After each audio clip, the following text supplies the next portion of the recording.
પરિચય બક્સરનું યુદ્ધ 22 ઓક્ટોબર 1764 એ બિહારના બક્સર ખાતે થયું.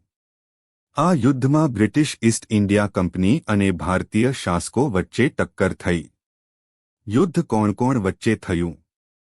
British East India company Hector મનરોના નેતૃત્વ હેઠળ. મિર્ઝા કાસિમ, બંગાળનો નવાબ.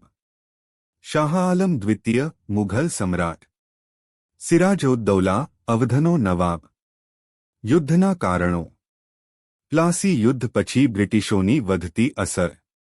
મિર્ઝા કાસિમનો અસંતોષ અને તેને સત્તાથી હટાવવો. મુઘલ સમ્રાટ અને અવધના નવાબ સાથે મળીને બ્રિટિશોને રોકવાનો પ્રયાસ. યુદ્ધનું પરિણામ. બ્રિટિશ ઈસ્ટ ઇન્ડિયા કંપનીનો વિજય.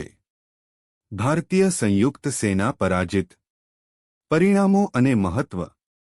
1. બ્રિટિશોની રાજકીય શક્તિ મજબૂત બની. 2. 1765નો અલ્હાબાદ સંધિ થયો. બંગાળ, બિહાર અને ઓરિસ્સાની દિવાણી હક્ક કંપનીને મળ્યા. સિરાજઉદ્દૌલાએ મિત્રતા સ્વીકારી. મિર્ઝા કાસિમ સત્તાથી